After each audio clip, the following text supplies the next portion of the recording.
pagi semuanya, ya dimanapun Anda berada pada pagi hari ini. Bante akan memulai dari Dhammapada ayat 20, share 20 tentang Jambukatera. Ya. Share Dhammapadanya mengatakan seperti ini. Mase kusagena balo bajaya bojanang naso sangkata damana kalang agati solasim. Ya, sini artinya biarpun bulan demi bulan orang bodoh memakan makanannya dengan ujung rumput kusa, namun demikian ia tidak berharga 1/16 bagian dari mereka yang telah mengerti Dhamma dengan baik. Ya. Itu maksud dari arti dari Pali yang saya ucapkan tadi. Nah, itu berhubungan dengan Bante Jambukatera.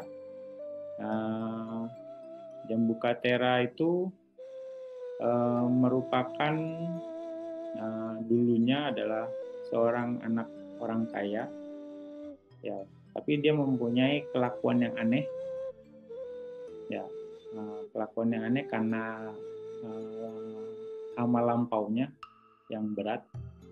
Nah, jadi Jambukatera ini tidur tidak bisa di tempat di ranjang, di tempat tidur, dia tidurnya di lantai, di tanah, dan juga tidak bisa makan makanan seperti orang biasanya. Dia makan makanan kotoran manusia. Jadi dia makan ya makanan kotoran dia sendiri, ya, fesesnya dia sendiri. Nah, itu karena amal lampaunya yang berat. Nah, lalu orang tuanya kewalahan. Padahal dia anak orang kaya, tapi kelakuannya aneh. Lalu dia dikirim ke seorang guru, ya, pengikut, ya, praktisi pertapa telanjang. Jadi ke seorang guru pertapa telanjang dan dimasukkan ke sana.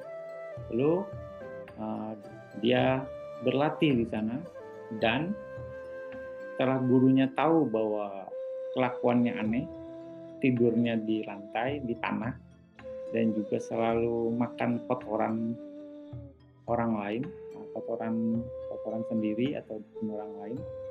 Lalu gurunya pun kewalahan dan diusir. Ya, lalu ya, dia akhirnya hidup ya dengan seperti itu tetap. Ya, kalau malam hari dia mencari kotoran manusia, ya, kotoran manusia, dan tidurnya di lantai di sana. Tapi kalau siang hari dia bergaya berdiri dengan satu kaki dan mulutnya terbuka. Ya, alasannya kenapa mulutnya terbuka, dia bilang bahwa dia hanya makan dari udara. Dan kenapa alasan kakinya diangkat satu? Karena dia nggak mau membebani bumi, gitu.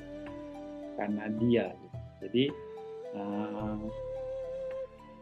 dia akhirnya melakukan seperti itu. Tapi kalau malam hari, ya dia cari kotoran manusia, dia cari sapi tank mungkin, dan juga dia tidurnya di lantai, di tanah. Ya, jadi berbohong, menipu lah bisa dibilang. Tapi dia selalu membual seperti itu, dan akhirnya orang-orang menjuluki dia sebagai seorang yang sombong karena dia selalu berkoar-koar, oh saya membuka mulut supaya udara masuk dan saya bisa makan, karena saya makan menyerap dari udara, dan saya berdiri satu kaki karena saya tidak mau membebani bumi. Makanya dibilang jambuka. Jambuka itu orang yang sombong artinya, ya, jambuka. Lalu itu dia lakukan praktek itu selama 55 tahun. Dan ada pengikutnya. Nah, ini balik lagi karena karma dia punya pengikut Akhirnya banyak orang yang percaya dengan praktek dia gitu. Dia dikasih makan, kalaupun dikasih makan dia nggak mau. Kalaupun mau dia makannya sedikit. Akhirnya dilayani, akhirnya punya murid. Padahal bohong, punya gitu. Ya.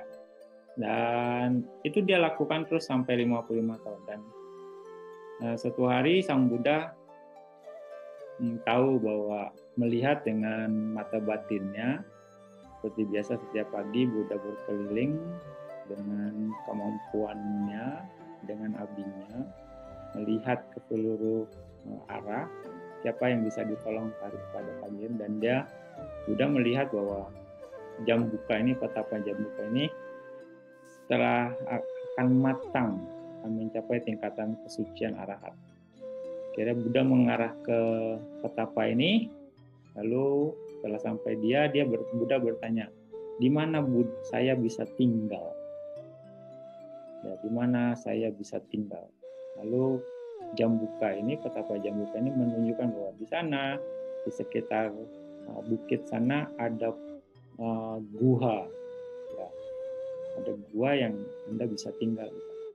Lalu Buddha tinggal di sana, dan malam hari, setiap malam dalam beberapa hari Buddha tinggal di sana, para dewa datang bertemu dengan Buddha dengan cahaya yang sangat terang. Dewa dari Caturmarajika, dewa dari alam-alam yang tinggi, Brahma, dewa Sakra itu datang menghadap Buddha dengan cahaya yang sangat terang.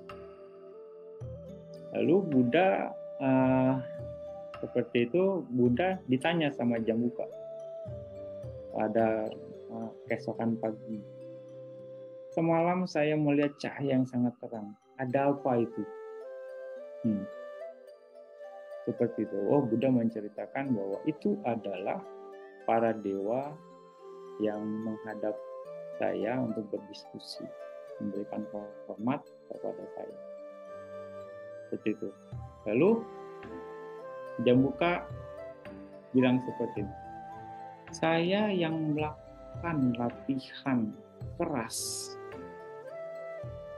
selama 55 tahun belum pernah didatangi oleh para dewa.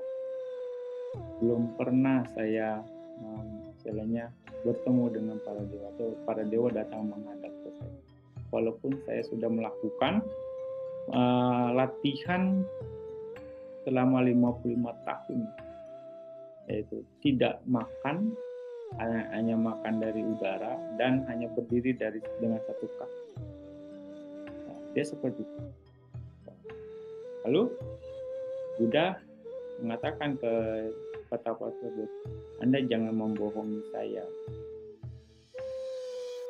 Ya, yang lain bisa Anda bohongi, tapi saya tidak.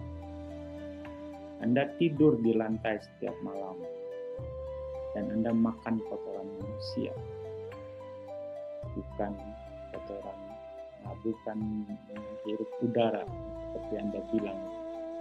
Jambuka kaget. Buddha mengetahui seperti itu. Lalu Buddha akhirnya menasihati Jambuka, dan pada akhirnya Buddha memberikan dhamma, dan akhirnya Jambuka jadi murid Buddha, dan di bawah bimbingan Buddha beliau mencapai tingkatan arahat. Nah, di sini dalam konteks ini Buddha memberikan syair kepada Jambuka. Biarpun bulan demi bulan orang bodoh memakan makanannya dengan ujung bungkus kusa, namun demikian ia tidak berharga 1/16 bagian dari mereka yang telah mengerti dhamma ini. Di sini maksud Buddha yang Buddha katakan, ya, di sini apa? Memakan makanan dengan ujung rumput kusa.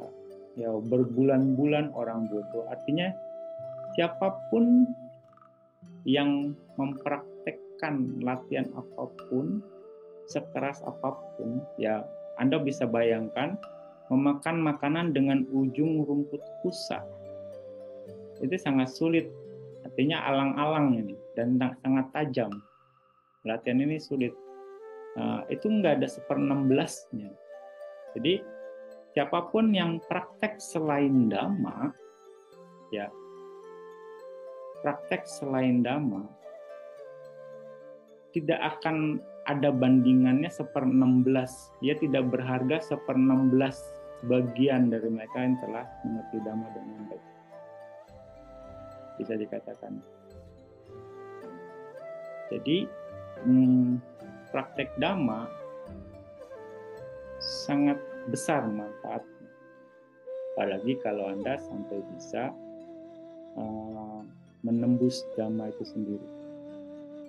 Ya, bahkan orang-orang yang prakteknya sangat keras nih, Petapa Jambuka ini berdiri dengan satu kaki sepanjang siang dan dia membuka mulutnya. Dan kalau kita lihat, ini praktek yang sangat keras. Sepanjang siang hari, dari pokoknya terang. Walaupun malam dia ya tertidur di lantai dan makan kotoran manusia sebagai makanan. Tapi dari siang, dari pagi lah matahari terbit sampai malam, dia berdiri dan mulut terbuka. Ini latihan yang sangat keras. Dan latihan yang sangat keras ini tidak ada manfaatnya. Atau nggak berharga 1/16. Walaupun itu orang lihat, wih hebat sekali. Tapi nggak memberikan manfaat. Nggak 1/16 harganya dibanding praktek Dhamma. Ya, dibanding praktek Dhamma. Makanya mau dikatakan, karena praktek Dhamma ini mengikis kekotoran batin. Mengikis loba, dosa, moha. Mengikis keserakahan, kebencian, dan kebodohan batin. Itu keistimewaan dari praktek Dhamma. Itu tujuan dari praktek Dhamma. Ya, kayak Anda harus memperhatikan ini. Nah, Anda beruntung, ya. Anda beruntung bertemu dengan ajaran Buddha dan bisa mempraktekkan Dhamma, sehingga ya bisa bermanfaat untuk Anda sendiri. Hari ini Anda punya kesempatan itu untuk mempraktekkan Dhamma. Ya, dibanding ya mungkin di luar sana, ya mereka melakukan praktek yang mereka pikir benar, hebat prakteknya. Tapi itu bukan Dhamma. Seperti Petapa Jambuka ini. Dan dia lakukan sudah 55 tahun. Dan tidak pernah mengalami hal-hal yang luar biasa. Buddha katakan, walaupun berbulan-bulan seorang bodoh ya, memakan makanan dengan ujung rumput kusa, namun demikian ia tidak berharga 1/16 bagian dari mereka yang telah mengerti Dhamma. Anda punya kesempatan untuk bisa mengerti Dhamma dengan baik dengan praktek Dhamma. Anda punya kesempatan untuk praktek Dhamma. Praktek Dhamma, dana, jaga sila, ya kan? Praktek meditasi, ya kan? Samadhi, dana, sila, samadhi, dan panya. Anda akan mendapatkan itu. Anda bisa mempraktekkan itu. Makanya beruntung Anda punya kesempatan untuk praktek Dhamma. Makanya Anda harus lakukan ini. Lakukan hanya praktek Dhamma. Kalau memang Anda muridnya Buddha, ya jangan sia-siakan kesempatan ini. Karena nggak semua orang punya kesempatan, walaupun ya mereka mengaku sebagai muridnya Buddha. Karena sangat bermanfaat sekali. Nah, praktek Dhamma akan berharga ya kalau Anda mengerti Dhamma dengan baik. Contohnya ya meditasi. Nah, meditasi yang Buddha ajarkan untuk mengikis kekotoran batin untuk istilahnya menembus kebenaran, untuk merealisasi kebenaran. Ya, itu praktek meditasi yang Buddha ajarkan. Dan praktek dana, praktek sila itu juga mengarah ke sana sesuai dengan tahapan-tahapan, sesuai dengan levelnya gitu. Makanya Buddha mengatakan samading bikawe baweta samahito bikawe biku yata butang pajanati. Para biku, perkuatlah konsentrasi. Dengan konsentrasi, seorang biku akan mengerti, memahami sesuai dengan kenyataannya sebagaimana adanya. Ini dalam Samadhi Sutta.